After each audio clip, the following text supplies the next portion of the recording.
All right, and welcome back to our second episode with Marty Stauffer on A Businessman's Guide to Almost Everything, the show where we are discussing interesting fields, interesting organizations, and the people that run them. I am your host, Kole Berzenji, and I am still on a journey to learn more about insurance. And today we're going to be talking a little bit about the field of insurance and what seems to be, at times, just the hellscape it is working in it at the moment, because things are not easy over there, is it? It's a challenge more now than typically. Yeah.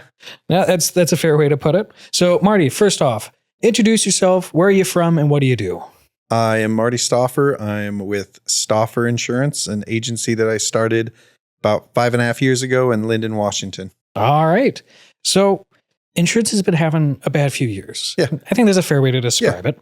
Can you, broadly speaking, explain what's going on exactly? The insurance companies have taken a lot of loss, more than they anticipated, and they're doing what they can to get caught up. Until they can get caught up, what they're also doing is making massive restrictions through their underwriting, through their expectations of what you're allowed to get away with through billing issues or whatever. They are canceling people in a way they haven't in the past. They're paying closer attention to each of their customers in a way that they don't always do. It's what we call a hard market. Last time we had one of these was back in 2008, 2009, when I got started in the industry. It didn't last as long as this one has. This one's been about 2 to 3 years now, but we are estimating 2025 looks better. So hopefully that is in fact true. So when you say better, does that mean rates are going to go down, or rates are going to be steady and they're not going to increase? No, that's a very good question. They're not going down. I would love if they would go down. Right. They are not going to go down, maybe ever. That's just, insurance is always going to keep going up. I would say it this way. You go to your auto body guy, at no point do we expect that his shop rate is going to go down, right? At no point do we expect the cost of repairing a car to go down. At no point are we expecting that a lawsuit for somebody that was killed in an accident and now wants to sue for such is going to go down. Things are only going to continue to go up. And so when we hear stable, like when we hear that it's supposed to settle down, we hear it means it's not going to be going up next year. And as the person that has to answer that phone call and that question of why did my rates go up a good 3 to 4 to 5 times every day, I'm down with stable. Oh, geez. Yeah. And you know what? Given how fast things have been increasing, that's stable is okay. Maybe not fun, but it's okay. Correct. So I got some numbers here. Want to hear some numbers? So let's talk about State Farm. State Farm is the biggest of the insurance companies at the moment. I think they take about 10% of American market share. Yeah. So huge. They described 2023 as a year of, and I'm quoting from the report, catastrophic losses. For sure. Yeah. Specifically, their underwriting loss was the greatest in 100-year history. Their 100 years of operating in 2023 was the worst. Yeah. Specifically, they lost $14 billion, which is a lot. But here's the thing. From 22 to 23, they had grown the revenue from 45.7 to $56 billion. Yeah. That's a growth of like 22% Yeah. in a year. And that growth was still not enough to offset the losses. Correct. That is insane. Yeah. And 24, I don't think was much better. A little bit better, but I'm hearing it's slightly better for them, which is nice. They are the big one, and there's other big ones as well, that they take a loss when there's any massive loss. I mean, I'll give you an example on a very, very small front is when there's a fender bender on the freeway locally. I'm hoping one of my clients isn't involved in it for multiple reasons, obviously, but I have to wonder, you ever see a 8-car pileup on a freeway, you know for sure there's a State Farm client in there. Like that's just how that's going to work. So even with the wildfire that's currently happening in California, you know State Farm's going to get hit worse than almost anybody on those. So yeah, they're taking massive losses and being kind of the leader in certain aspects in the industry. They kind of get the spotlight shown on them a little bit more than we do on us. Yeah. For 24, they also had another report that was saying that they're doing a little bit better. I think this was still a projection about halfway through 24. And they credit their offsetting of losses because they're still losing money, but they're offsetting it by raising things like car insurance by, I think the average was close to 19%, Yeah. 18.8, which is like, that's a year. Yeah. Over 1 year, 20%. How much do you think insurance has gone up for things like home and car over the last 5 years since COVID, really? Because it seems like everything's just gone so much more expensive that it's hard to keep up with. The specific numbers, I'm sure, will come out in the next few months as we now hit the end of the year, and they can kind of start to really tell us some of that. I will tell you this, that they typically don't increase it the amount they want in one fell swoop. Right. They go to the insurance commissioner and say, hey, we'd like to up it by this amount. Insurance commissioner says, no, but I'll let you do it by this amount based on what we're talking about. Right. They have to go back and they have to provide proof that that wasn't enough, that we're still taking a loss. And then they can go back and ask for more. And so in certain cases, we've had some companies that have stayed steady until a big 30 or 40% increase. And that was terrible. Right. And then we've had others that have done 20%, followed by 17%, followed by 21%. Also terrible. It's not fun either way. No. So yeah, the companies have their own way of doing things. But I'd say the average, I had a company come to me 2021 and the rep said, I would expect your home policies between 21 and the end of 24 are probably going to double. Right. She wasn't that far off. It Yeah. was probably a good 70 to 80% on a lot of homes. So that's why we get phone calls every day from people saying, you know, oh, my rates have gone up so much. What can you do for me?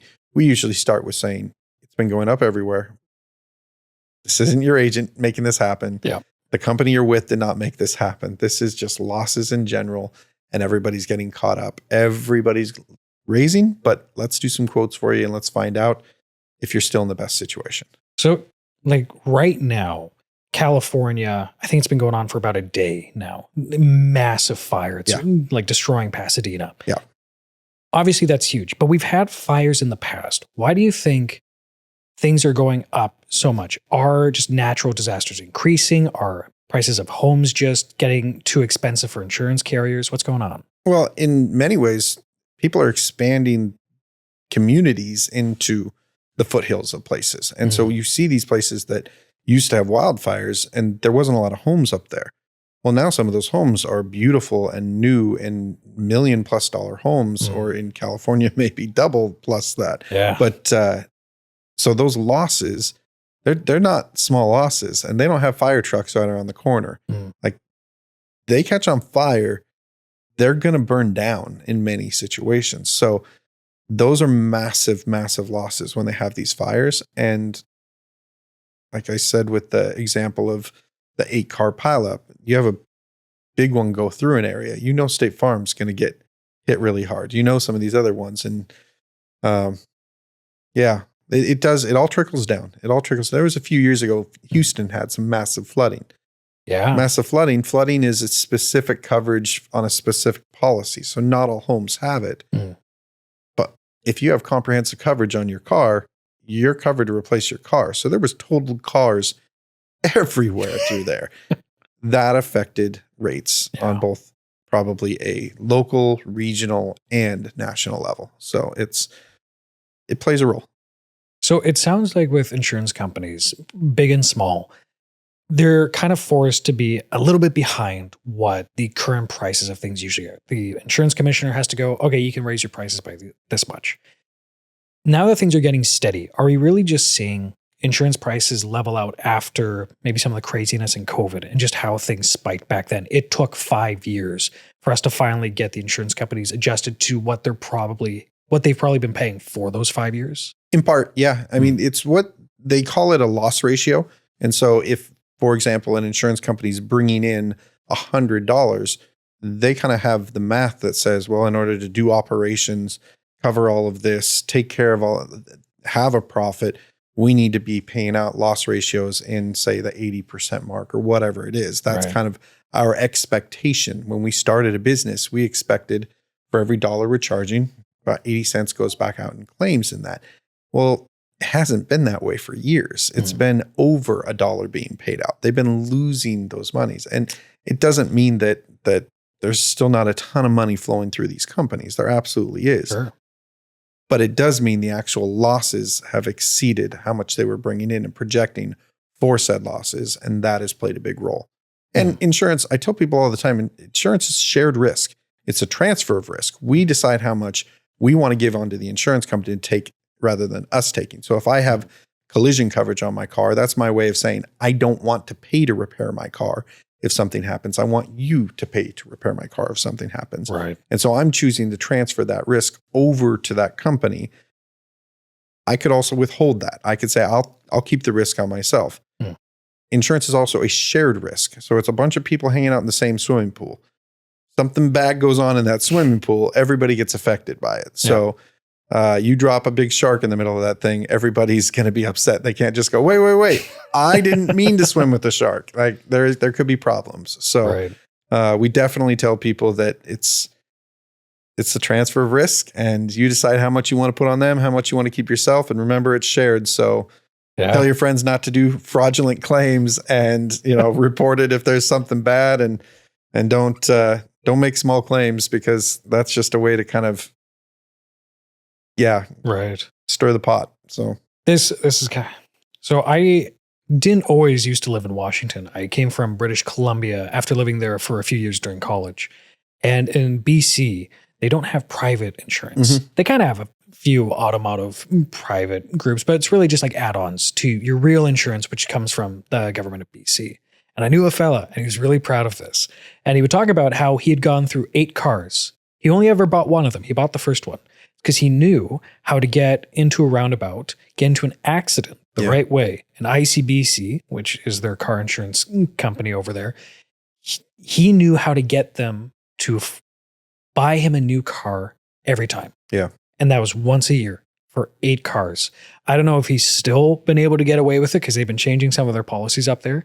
But it's because of that I think ICBC was losing something like $1 billion every year. And it was only increasing every year. Yeah. So like the fraudulent claim, it's an interesting point, because I've heard other insurance agents talk about how sometimes they can kind of tell who the fraudulent ones are. And I don't know, have you ever had that experience? Have you ever had a fraudulent customer come and try to wrangle you out of something? Well, the interesting part is, since you make friends with your customers, you make these relationships with your customers. Sometimes they'll ask you a question point blank, and you just have to say, yeah, that's insurance fraud. And they go, oh. And like, they were just truly, they weren't trying to be evil or hurtful, or they were just trying to say, hey, this is my policy. Is there a loophole that helps me get this covered in a way? Do I just tell you that, my roof that's having these issues, that there was a big windstorm last week? Like, no, you don't get to just make this stuff up. So, no, but that is part of what insurance is had a problem with, is that there's just so many, fraud can be so many layers to it. And some of it is an agent problem. Some of it is an agent that's trying to save their customer money. So even though they're driving down to Seattle every single day, we're going to say, oh, they're a pleasure use. They're just pleasure use on their vehicle. At times, it feels like the industry really benefits an agent that's willing to cut a corner, and that's unfortunate. It shouldn't be that way. I would say in this hard market, the agents are a little more under fire than they used to be, and that the insurance companies are really watching, and they're auditing, and they're taking a look at the way we've written our things. They're looking for fraud, and they're looking for who's committing this fraud, and they're starting to deny things when somebody cut a corner. It used to be, if you were hiding your 17-year-old that's driving your car and is licensed, that they didn't necessarily know that. Well, they've got reports now that they can pull that there's another licensed driver in your household. We want to make sure that we get this one covered. You then tell us, no, I don't have any more. Well, now you've lied. Right. Now you've lied. And now if there's a claim that involves that kid, they can deny it. And those are the sort of things that insurance is really starting to pay attention to, is, okay, where are we getting lied to, and where can we start to correct? Unfortunately, they don't always handle it the way that we like. Some of it's very impersonal, and we call them nasty grams, that we get a nasty gram from the company where they're asking for information that just seems ridiculous, but they're looking to protect themselves from excessive losses. Yeah. And given just the current state of things, you understand why they're so testy about it. Yeah, we don't like it, but we understand. Yeah. So returning to the topic of big carriers and small agencies, big carriers like Allstate having a hard time. Do you think that this provides a unique opportunity for smaller agencies like yourself, the independent operations, to basically come in and take some of that market share? To an extent. I mean, they're put in a position where they have a claim terrible season in Louisiana. It could trickle down all the way up to our area, where we're going to deal with a lot more like regional style companies and less nationals, more kind of central to our area. So you may, if we have a opportunity to switch them over to a market that didn't happen to take increases in this last year, maybe it works out to their benefit. Mm-hmm. The actual like us versus the big guy, David and Goliath, so to say, whatever it is. Now, I honestly think we're on a very similar page. They're just doing it on a bigger and broader scale. Right. And we're doing it like a little more individualized, personalized, and in your community. So you probably feel like you guys have been taking as much of a schlacking as any of the other insurance carriers then, eh?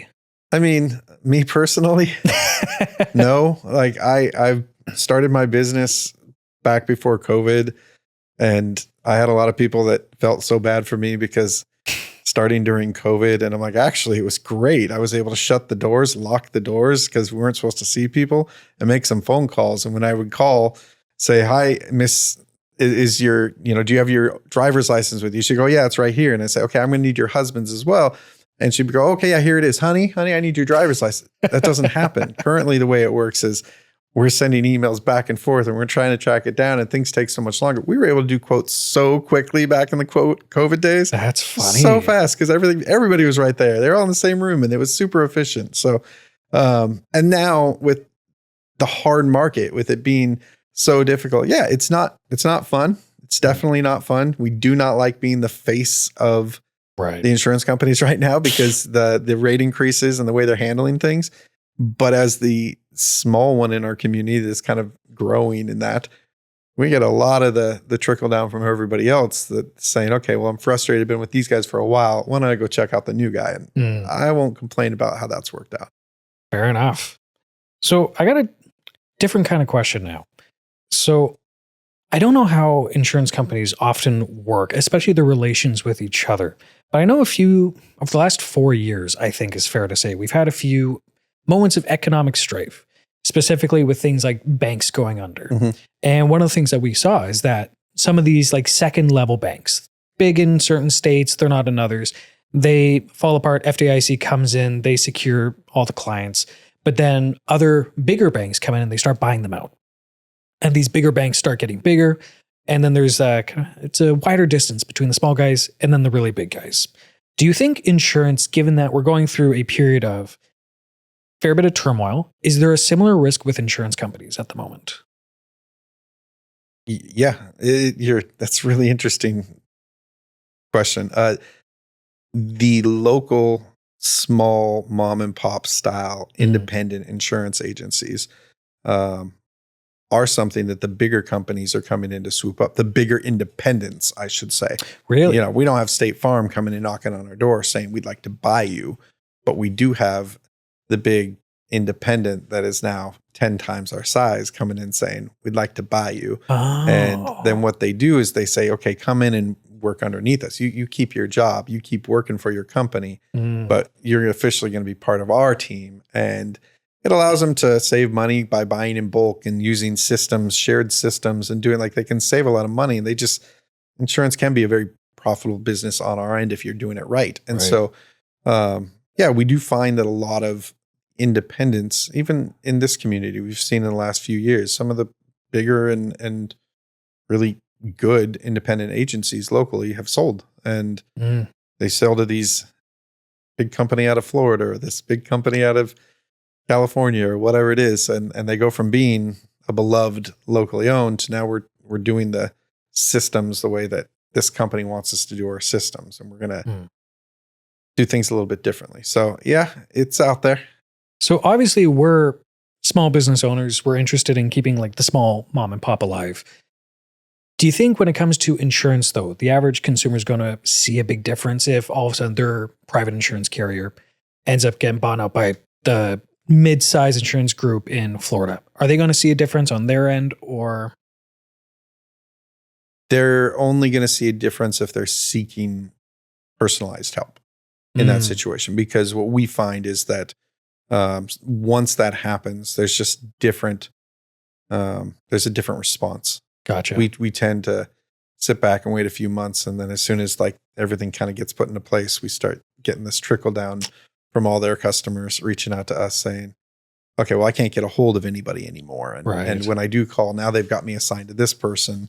And I asked them where they're at, and they're down in Phoenix. Like, okay, that's not what we're trying to do here. Right. So yeah, it does impact them in that way. In terms of like rate, no, it's going to be the same rates, whether they're with them or us. And gotcha. Rate wise should be the same. And in certain situations, like I think of like commercial lines, they may need a certificate of insurance. There may be a system in place with theirs that is all of a sudden better. Like they may see improvements in that. So, but I think on a personal end, you're wanting to discuss potential things with your auto policy. That gets to be a little more difficult under that situation. I've heard someone describe, I think it was actually about insurance companies as well, funny enough, where like they'll sell out to another group, they'll come in and everything stays the same for 3 years. Yeah. And then after 3 years, then they'll come in and it's like, okay, now it's actually time to make some changes because we've retained all the clients. Now it's time to turn you into us. Yeah, I've done that twice in my life with companies that I worked for. Where really? I was with a company, they sold to another company. And that first year is actually usually pretty great. That first year, they say, oh, no, this is special. This is great. Let us show you all the things that we do for our other companies that you're going to enjoy too. And so you're like, oh, this isn't so bad. And then they start making the changes to, okay, where are we over profitable? I know in one of those first changes, I had somebody call me up and say, okay, describe to me your job. And I went, uh-oh, I'm in trouble, because the place I was working for had a very specific job title that I had. The new place that bought us, they didn't really have that position. So all of a sudden it got to be a little scarier moving forward. Yeah, you were at risk of redundancy. Oh, that's weird. Yeah. So I do think that that's not just insurance. I think that's when a company sells, that at first you get to see some of the really fun introductions and it can be actually enjoyable. And then usually it's and now here's how we're going to save some money. And when a company saves some money, it's usually less fun for both the customers and the people working there. Yeah, no kidding. So let's talk again about the weird times that insurance is in. So as an insurance agent, I'm sure you have all of the answers. Yeah, all of them. So tell me, how do we fix this insurance crisis? How do we bring down insurance prices? Do we have to fight for 10 years? Do we have to sue companies? We got to stop making so many claims. I used to be in advertising and I loved my job in advertising, but now it makes me really angry to watch insurance advertising, because they'll sit there and tell you, if you had cut rate insurance, this wouldn't be covered. Okay, well, even if you have good insurance, that's maybe not a claim that you should be making. And that's something that I think advertising has pushed the common person to say, I'm going to make a claim any chance I get. Plus, honestly, it's people don't like insurance. And so they look for opportunities to get their money back on it. And in that situation, we as an agent have to jump up and say, no, hold up. Let's do the math. And a claim's going to stay on your record for 5 years. You have a deductible that's this size. The actual amount of money that you're going to be making back is only this amount of money. By the time they do their rate increases, and if you ever want to shop around again, that's going to affect you as well. So it all kind of plays a role that I think a lot of these geckos and such are just saying, yeah, it's an easy system. Just plug in what you want, plug in if you have a claim, here's how it's going to go. And you're not protecting yourself from yourself. But I think if we can get claims to get knocked down a little bit and start writing policies the right way with the right companies so that the risk is with the right place and they're being covered the way they intend, then I think those are all things that could help. I still don't see rates going down at any point in the future, but it would be a really good way to help things stay stable for a longer period of time. So this might be too cynical. And so tell me if I'm wrong, but is there a business model in insurance where you're almost incentivized to encourage the client to make claims so that in a few years' time, you raise those premiums and you're always going to be offering them the bottom dollar policy. So they're always going to stay with you, but you've encouraged them to keep making claims over and over again. So they start increasing that revenue. Am I understanding that?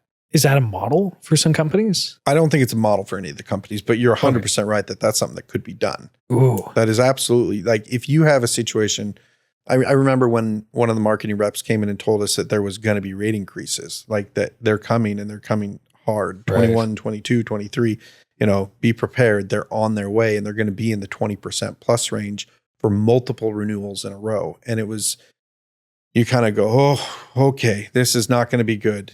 Please give me some good news.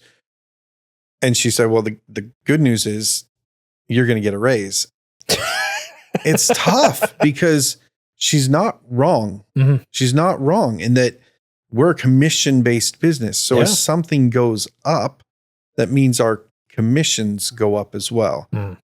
I'm not trying to get rich off the backs of my friends. That was never my intentions. I wanted to serve them and figured if I did my job well, it would lead to a good paycheck. That's what I intended. So when she says that, my argument was pretty direct in saying, no, you're about to make everybody's lives a lot worse, just so you know, including mine and my employees.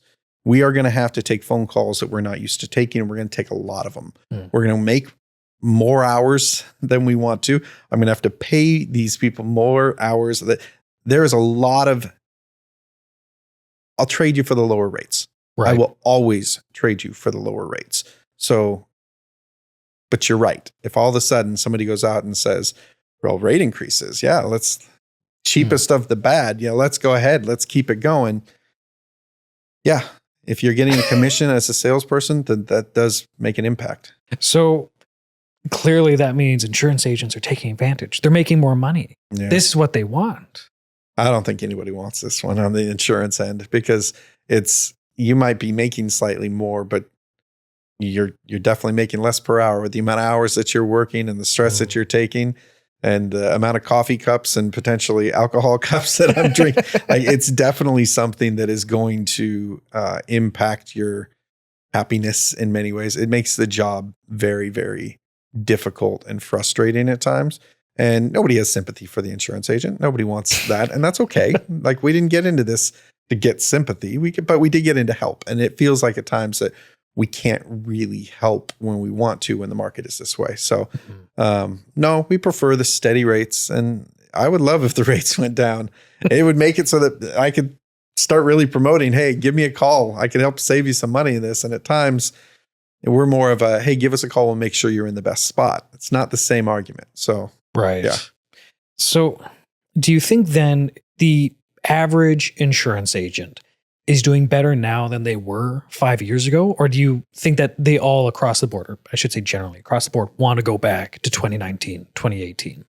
Oh, I don't think you've got people out there saying, oh, thank God for this. Maybe the guy that's no longer putting in the work that owns a company that is spending his days on the golf course and everybody else back in the office is doing all the work on it. Maybe his paycheck bumped up and he says, oh, that was great. But I doubt that because like I've said before, that the people that get into the industry are usually those that are wanting to help. I would say most people, because it's not a quick fix, you can't make money right away. It's a longer term thing. I think most of the agents that you're going to encounter out there are going to be bleeding hearts that actually care about their people. And when these sort of things go down, it's they're doing everything they can to help, and they don't. They prefer the lower rates. So, and again, perhaps this is too cynical, but do you think Geico and Progressive are shedding the same tears right now? No, no. It's well, we work with Progressive, so they're one of them. I would definitely say that the bigger companies, they're shedding their tears and that the claims just aren't working out the way that they wanted. And so it's been very expensive and their loss ratios aren't what they need them to be. And they're making the adjustments. And, but I mean, don't get me wrong. I tell people all the time when they have claims and we're setting them up with an adjuster and getting everything working, I'll say, remember, this person goes home at night and this person sits at a dinner table with their family and they're not going to brag about how they ripped you off. They're looking to help you. So just work with them, let them help you. And if there's anything we can do to jump in, anything feels weird, let us know. We'll see what we can do to jump in, but we're connecting you and making sure that you're being taken care of by the company we set you up with. Right. I would say on that note that Geico has a bunch of great human beings working for them, and Progressive has a bunch of great human beings working for them. But no, they don't have that same local agent that has to look you in the eye at the grocery store. So, right. All right. Well, I think that's about 30 minutes. So I think it's a fair time to close this out. And then you're going to be back with me in a little while. We're going to be talking a little bit about myths and unpleasant truths about insurance. I'm going to put you on the hot seat again. Oh, lovely. So, Marty, thank you for joining me today. Everyone else, I hope you enjoyed today's episode of A Businessman's Guide to Almost Everything. Come back next time and we will continue this riveting conversation.